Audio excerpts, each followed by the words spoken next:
Lukas pasal 6 ayat 12 hingga ayatnya yang ke-16. Sebelum kita mendengarkan bagian firman Tuhan, mari kita tenang dan kita berdoa. Kita berdoa.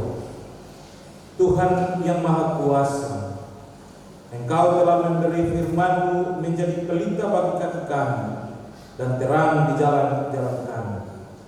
Berilah oleh kuat kuasa Roh Kudus-Mu telinga kami mendengar dan hati kami rindu akan firman. Berilah firman menjadi kesukaan kami, agar kami bertumbuh dalam kasih-Mu dan mengenal Engkau sebagai Tuhan dan Juru Selamat kami. Amin. Lukas pasal 6 ayat 12 sampai ayat yang ke-16 saya bacakan untuk kita sekalian demikian bunyinya. Yesus memanggil ke-12 rasul. Pada waktu itu pergilah Yesus ke bukit untuk berdoa, dan semalam malam ia berdoa kepada Allah. Ketika hari siang, ia memanggil murid-muridnya kepadanya, lalu memilih dari antara mereka 12 orang yang disebutnya rasul. Simon yang juga diberinya nama Petrus, dan Andreas saudara Simon, Yakobus dan Yohanes, Filipus dan Bartolomeus, Matius dan Thomas, Yakobus dan Alfeus, dan Simon yang disebut orang Selot, Yudas anak Yakobus, dan Yudas Iskariot yang kemudian menjadi pengkhianat. Demikian firman Tuhan yang berbahagia kita semua yang mendengarkan bagian firman Tuhan. Shalom. Kita pantas bersyukur karena Tuhan masih berkenan memberi kehidupan bagi kita, untuk kita menikmati, menjalani proses perjalanan dan pertemuan hidup yang kita lewati di hari-hari yang kita jalani. Menarik sekali bacaan kita hari ini, di mana pada bagian ini perikop membicarakan tentang kata memanggil atau dipanggil, sebuah kata yang paling mendasar dalam membangun kehidupan yang harus kita jalani di tengah-tengah hidup ini. Dan kita semua ada dalam memahami bagian firman Tuhan dengan catatan tema setia dan taat pada panggilan Allah. Secara umum, memanggil atau panggilan berarti himbauan, ajakan, undangan yang dipanggil untuk bekerja. Ketika orang dipanggil, berarti ada satu tugas yang harus dikerjakan, dan harus pekerjaan itu memberi makna yang luar biasa bagi orang lain. Sebab memanggil atau dipanggil berarti kita diberi kewenangan atau sebuah tanggung jawab untuk melakukan apa yang bisa kita kerjakan. Oleh sebab itu secara alkitabiah, ketika kita memahami memanggil atau dipanggil adalah kata yang bermakna menegaskan hubungan antara Allah dan umatnya, di mana bagian ini kita bisa pahami secara perjanjian baru maupun perjanjian lama. Dalam perjanjian lama menjelaskan bahwa Allah memanggil Israel sebagai umat kesayangan dan umat pilihannya. Artinya bahwa Tuhan mau memanggil Israel sebagai bangsa yang menjadi berkat, bangsa yang menjadi bagian dari keselamatan yang dinyatakan oleh bangsa-bangsa lain, sehingga melalui Israel bangsa lain juga memperoleh keselamatan. Demikian juga Allah memanggil Abraham. Ketika dalam pemanggilan Abraham itu, ia bisa dijadikan sebagai sosok yang penting, bahwa melalui Abraham pula orang lain memperoleh berkat Allah. Itu hubungan yang harus dibangun antara Allah dan manusia, untuk memahami bahwa Allah sangat membutuhkan manusia, maka manusia itu pula membutuhkan Allah di tengah-tengah pergumulan dan tanggung jawab yang dikerjakan. Dan dalam perjanjian baru Bapak Ibu, memanggil dan dipanggil merupakan sebuah tanggung jawab yang harus dilakukan oleh setiap orang, di mana dalam pemanggilan itu Yesus menjadi sosok yang sangat penting, dipakai dan diminta oleh Allah untuk menjadikan dirinya memanggil semua orang untuk percaya kepadanya dan memperoleh keselamatan di dalam kerajaan Allah. Sehingga Yesus dalam pengajarannya dia bilang, siapa yang datang kepada Bapa kalau tidak melalui aku tidak bisa selamat. Itu bagian dari proses pemanggilan yang dilakukan oleh Allah dalam hubungannya dengan Kristus, supaya melalui Kristus semua orang mendapatkan undangan dalam keselamatan kasih karunia Allah. Sehingga dengan bangganya Yesus bilang, tinggallah di dalam aku supaya aku tinggal di dalam kamu, sehingga apapun yang kamu minta dalam namaku diberikan kepadamu. Karena hubungan yang baik, karena suatu rantai kebersamaan yang luar biasa, maka kita memperoleh sesuatu yang menjadi kebutuhan dan harapan kita di tengah-tengah pergumulan yang kita alami. Itulah sebabnya dalam hubungannya dengan bacaan kita di hari ini, sebuah pertanyaan mendasar, kenapa Yesus memanggil kedua belas murid-muridnya? Apa tujuan Yesus? Tanggung jawab yang dikerjakan Allah merupakan sebuah tanggung jawab yang dikerjakan oleh Yesus tengah-tengah hidup ini. Aku datang bukan dari dunia ini, aku datang dari Dia yang mengutus aku, dan Dia bekerja untuk menyatakan kasih karunia Allah itu di tengah-tengah hidup ini. Yesus sendiri menyadari sungguh bahwa Ia ada dan Ia harus melaksanakan tanggung jawab yang dikerjakannya. Tapi Dia tidak melaksanakan tanggung jawab itu selama-lamanya, sehingga Dia butuh orang-orang tertentu untuk melaksanakan dan melanjutkan karya keselamatan itu bagi dunia. Itulah sebabnya dalam bagian ini sangat menarik, ada dua hal penting yang kita harus pahami. Ayat 12, kemudian ayat 13 sampai ayatnya yang ke-16. Bapak Ibu jemaat yang diberkati Tuhan, ketika Yesus diutus oleh Bapaknya di surga untuk menyatakan anugerah keselamatan dan menawarkan kehidupan kekal bagi setiap orang, Dia memilih dan menetapkan orang-orang yang dipilihnya untuk membantu Dia dalam tanggung jawab. Yang menarik dari bacaan ini ayat yang ke-12, Yesus sebagai anak Allah, Ia memiliki kuasa dan Ia tahu segala sesuatu. Tapi Ia menempatkan sedikit waktu di bukit untuk berdoa semalaman. Ia minta dan Ia mau berhubungan dengan Allah untuk menentukan siapa-siapa yang menjadi sosok penting dalam karya keselamatan yang dikerjakan itu. Dan menariknya di situ bahwa ternyata Yesus tidak memakai kuasanya. Yesus tidak pernah menilai keilahiannya sebagai sosok yang penting untuk menentukan. Tapi Dia mau menempatkan diri untuk berkomunikasi dengan Allah dan mengambil keputusan yang penting dalam kelanjutan pekerjaan yang dikerjakan. Sehingga dalam bagian ini dikatakan, semalaman Ia bertemu dan berjumpa dengan Allah. Ia berkoordinasi dan Ia mau meminta persetujuan daripada Allah, bukan kemauan dan keinginannya sendiri. Kadang-kadang kita dalam melaksanakan mengambil sebuah keputusan, kita selalu pikir, oh saya yang ketua jadi semua harus dengar saya. Oh saya yang lebih tua jadi tidak ada yang bisa melawan saya. Saya yang punya pengaruh besar jadi semua harus ikut saya. Kalau tidak mau ikut, lepu. Kalau tidak mau ikut, tidak dipakai. Dan itu yang terjadi di tengah-tengah hidup ini.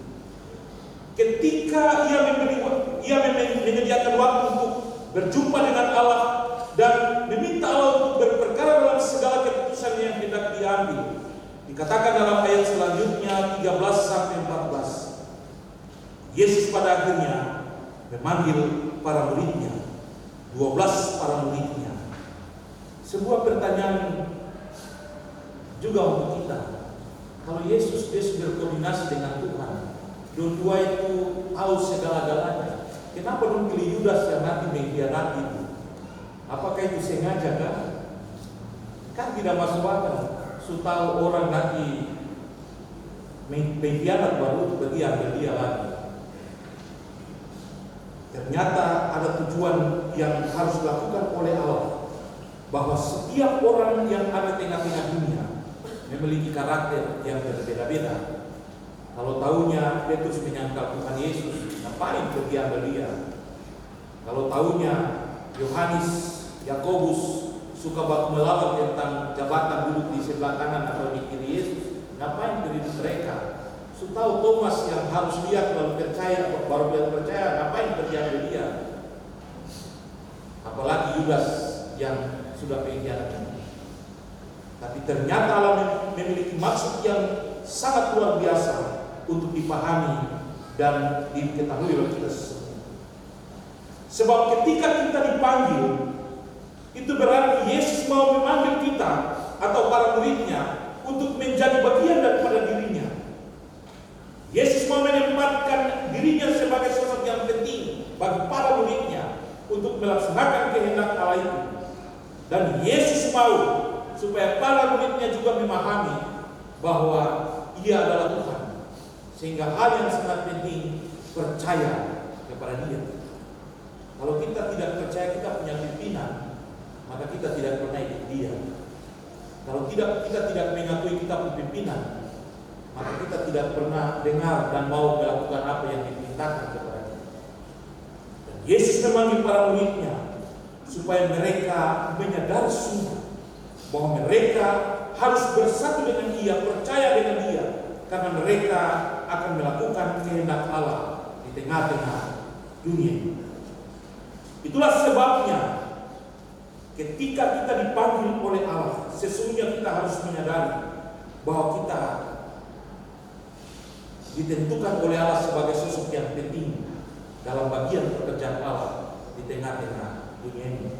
Dapat panggil jadi majelis jemaat, dapat panggil jadi unsur-unsur jemaat, dapat panggil sebagai tanggung jawab kecil yang kita harus laksanakan dalam gereja. Itulah bagian dari proses pemanggilan, karena kita harus memiliki hubungan dengan Allah untuk melaksanakan pekerjaan-pekerjaan ini. Sebab orang Kristen menjadi warga kerajaan Allah, berarti mereka harus memiliki hubungan yang baik dengan Allah. Kalau kita tidak percaya Yesus, kapan kita mau sampai ke dalam kerajaan Allah? Yesus sendiri bilang, percayalah kepadaku, maka kamu juga percaya Bapakku. Kalau kita tidak percaya Yesus baru percaya Allah saja, maka semua itu tidak lengkap.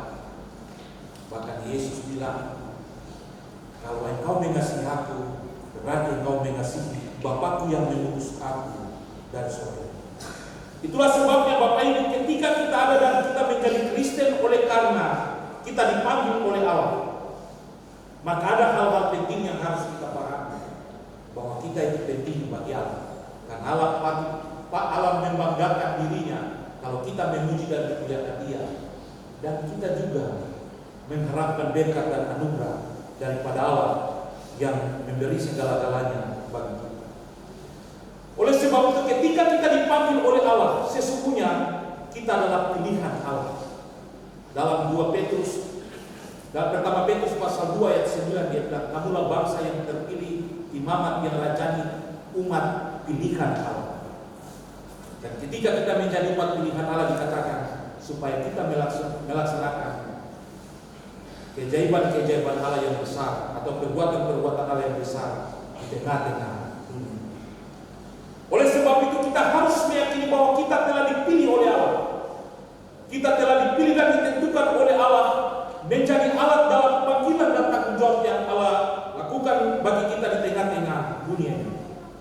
Kita dipilih oleh Allah dalam kedudukan dan berbagai macam hal yang harus kita kerjakan dalam rumah tangga, dalam pekerjaan, dalam segala hal yang harus kita kerjakan.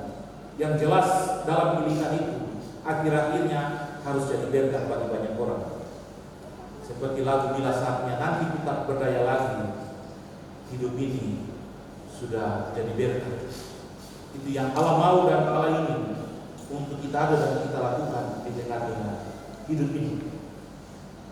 Yang berikut Bapak Ibu, ketika kita ada dan kita dipanggil oleh Allah, sesungguhnya Yesus mau menjadikan kita sebagai murid-muridnya, dan kita harus membangun kepercayaan dengan Dia, sehingga secara langsung atau tidak langsung Yesus mau menjadi bagian daripada hidup kita.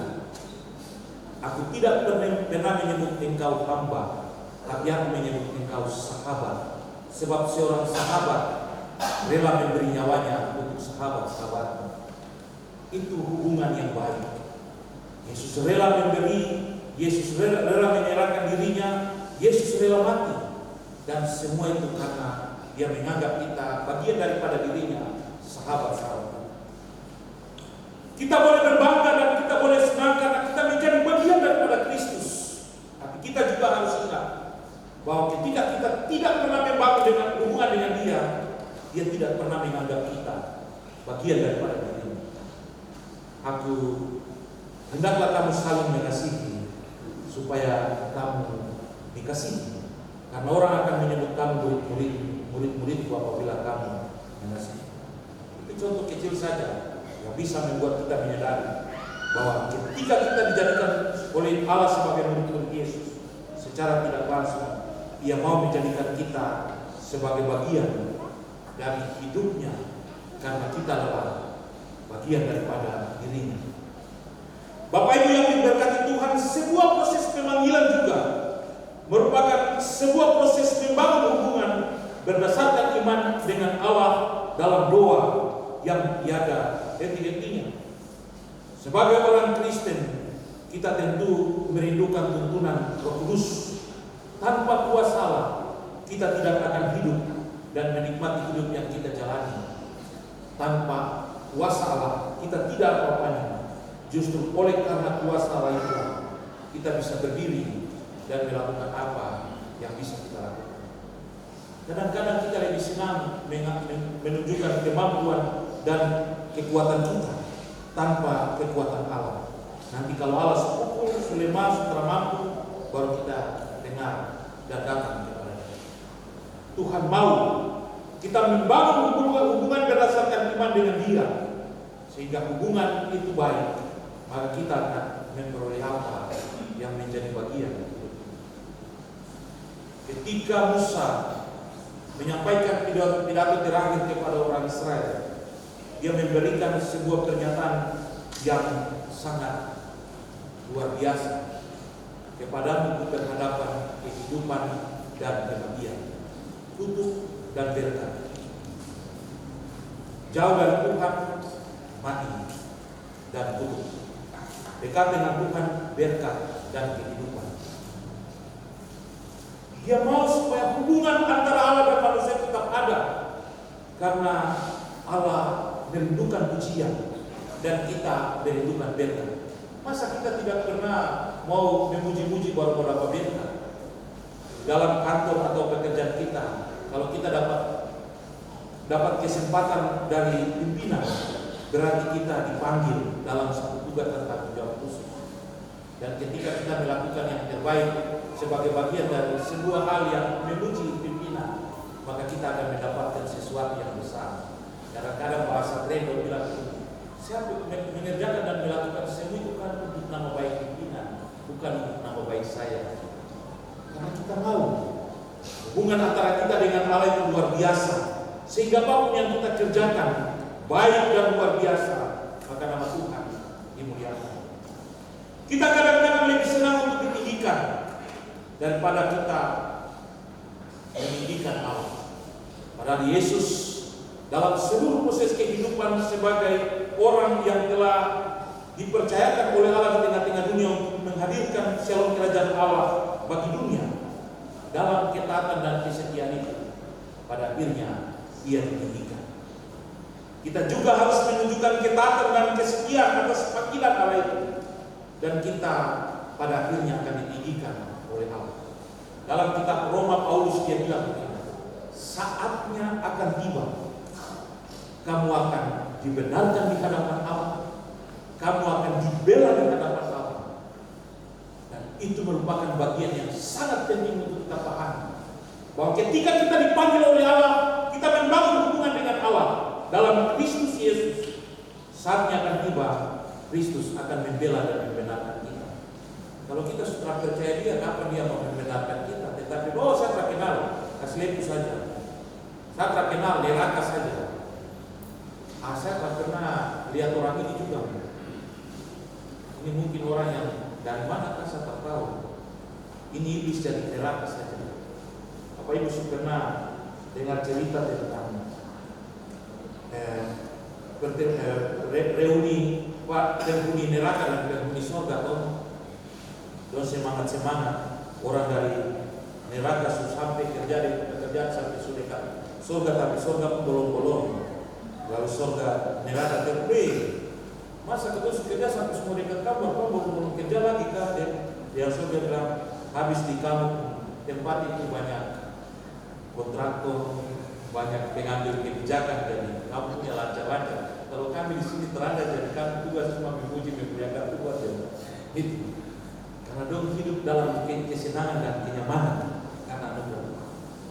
Kemudian yang berikut Bapak Ibu, ketika kita semua dipanggil dan dipercayakan oleh Tuhan menjadi murid-muridnya, kita diberi nama dan gelar masing-masing.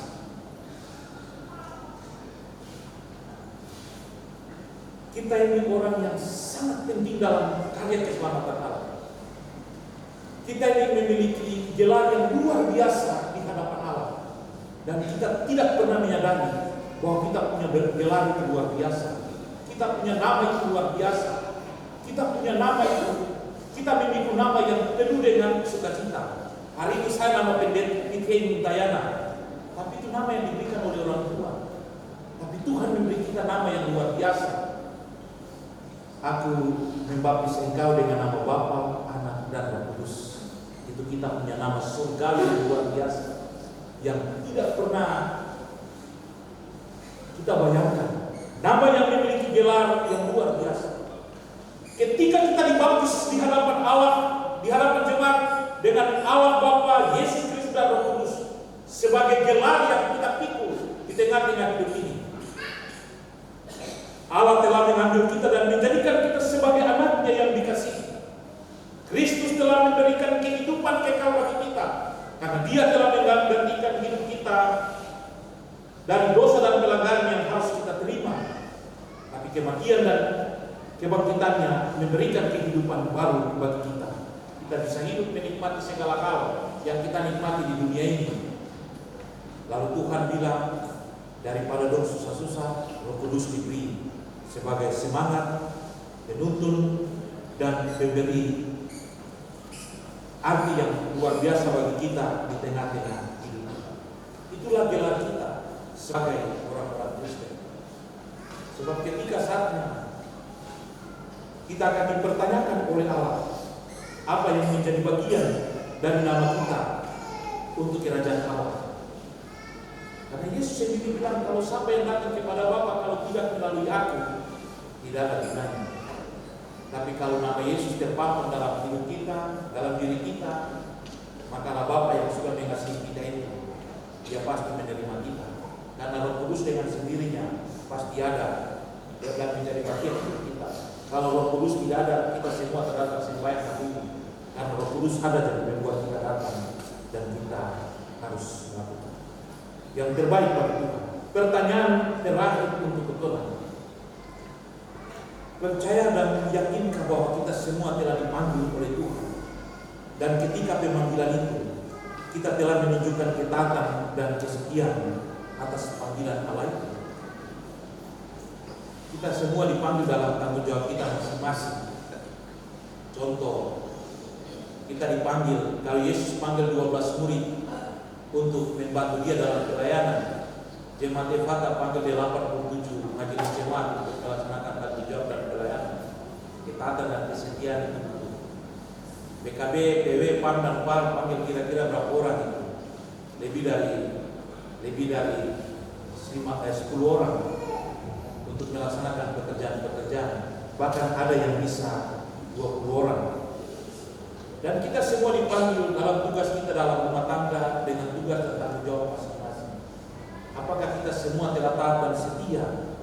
dan semua itu telah menjadi berkat bagi banyak orang atau menjadi kehancuran di tengah-tengah pergumulan hidup ini. Kita mungkin bisa berkata bahwa saya sudah buat yang terbaik kehidupan ini, tapi apakah benar-benar semua itu merupakan bagian dari hubungan yang kita telah bangun bersama-sama dengan Allah sehingga kita diberkati? Tidak ada orang di dunia ini yang tidak pernah menghendaki kutuk. Semua orang merindukan berkat. Yesus sendiri bilang, tinggal dalam aku dan aku tinggal dalam kamu, supaya apapun yang kamu minta dalam namaku dia kasih. Berarti hubungan dengan Allah itu penting. Kalau kita dipanggil berarti kita mendapat perhatian khusus. Kalau kita baku dapat shalom, berarti kita ada punya hubungan yang erat untuk dibangun. Tapi kalau jalan baku dapat terus satu dua muka ke sana, satu dua muka ke sini, pasti kita tambah tiang listrik kan, lalu jatuh. Karena semua mau jalan di jalan masing-masing. Setelah dia jalan depan baru karena tersenggol depan terus gua begitu lalu ada tiang listrik tambah jatuh baru menyerah di situ. Tapi kalau dalam panggilan shalom atau Bapak, Diana, ada sukacita yang luar biasa yang terbangun. Tapi kalau Bapak, Tuhan, orang yang suara saja hancur, satu salah apa? Berbagai pertanyaan, satu salah sampai orang tua pernah mau itu. Tadi Bapak Mas bilang ada cerita dalam Hadapan 21, anak mau datang, cuma akan taruh barang di pinggir terus jalan begini, karena Bapak itu tak tahu dia model gimana. Mau ambil sesuatu datang diam-diam ambil terus begini. Kira-kira hubungan begitu itu bagus atau tidak? Kalau kita dengan Tuhan, mau datang angkat barang di Tuhan itu datang langsung begitu, Tuhan Bapak pencuri, kurang ajar, tahu diri, dia pukul satu kali lepas. Tapi kalau ada hubungan dengan baik, ada sesuatu dengan baik, itu luar biasa. Kadang-kadang itu orang membangun hubungan yang baik itu dalam ibadah. Waktu saya menjelaskan untuk anak-anak katekisasi, ibadah itu penting karena mengandung janji baik untuk hidup ini maupun untuk yang akan datang. Yang paling lucu, kita beribadah berarti kita berhubungan dengan Allah. Tapi kalau doa sahabat itu orang keluar banyak sampai. Padahal kita berdoa dan berhubungan dengan Allah. Seandainya saya berdoa mewakili Allah, mewakili Bapak Ibu menyampaikan kepada Allah, Tuhan berkatilah hidup kami semua, beri kesehatan dan umur panjang bagi kami semua. Yang di dalam benar Tuhan, saya rindu umur panjang. Tapi yang ada di luar, kira-kira doa sampai ke tidak, berarti hubungan tidak ada. Kita dalam saja dengar dari Tuhan di tahu apa yang menjadi kebutuhan kita, tapi di luar tidak. Itu contoh hubungan yang erat. Jadi Bapak Ibu, kita harus jujur dan bersyukur bahwa Tuhan telah memanggil kita menjadi orang-orang yang dikasihi. Kita telah dipanggil oleh Tuhan menjadi orang-orang yang penting bagi dirinya. Dan oleh karena pentingnya kita, Tuhan sangat bangga dan senang terhadap kita kalau kita memuliakan dan memuji Dia di tengah-tengah dirinya. Kita juga akan merasa bangga dan senang karena atas pujian dan pergumulan kita dan sembah kita kepada Allah. Dia bilang, aku akan memberkati engkau seperti aliran sungai yang tidak pernah kering. Berarti hidup itu luar biasa. Aku akan memberkati engkau seperti gelombang-gelombang laut yang tidak pernah berhenti dalam kitab Yesaya. Maka kita semua pasti sukacita. Dan semua itu akan ada kalau kita bisa memiliki hubungan yang baik dengan Tuhan. Ciptakanlah hubungan itu sendiri, bukan saya yang ciptakan hubungan itu. Karena hubungan itu yang baik itu akan terbentuk ketika kita benar-benar mendengar panggilan. Hubungan itu akan benar-benar menjadi sukacita ketika kita benar-benar memiliki telinga yang peka untuk terus mengikuti panggilan yang Dia berikan kepada kita. Dan kita akan sukacita ketika kita menerima apa yang menjadi bagian hidup kita tengah-tengah pergumulan.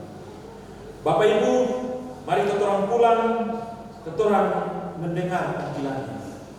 Kita harus bersyukur bahwa Dia telah menetapkan kita menjadi orang pilihan. Di antara sekian banyak orang di dunia ini, kita telah dipilih dan dipanggil oleh Dia. Ingat, banyak yang dipanggil, tapi sedikit yang dipilih. Kita sudah dipanggil, mari kita upayakan sebagai orang yang dipilihnya, supaya menjadi pilihan Allah itu luar biasa. Kemarin saya dengar ada pelantikan di Papua Barat Daya, Eselon 3, 4 kalau tidak salah. Bapak Ibu, di antara kita ada nama kita dipanggil, berarti kita memiliki pilihan yang tepat. Dan itulah tanggung jawab yang membuat kita ada dalam sukacita. Oleh karena itu, nikmati dan jalanilah semuanya dengan sukacita. Maka pada akhirnya kita akan diberkati terus dalam anugerah dan kesetiaan, karena kita punya hubungan yang baik dengan Allah di tengah-tengah hidup. Tuhan memberkati kita, Tuhan ini menjadi berkat dan kekuatan bagi kita di tengah-tengah pergumulan dan perjalanan yang kita jalani hari lepas hari. Amin.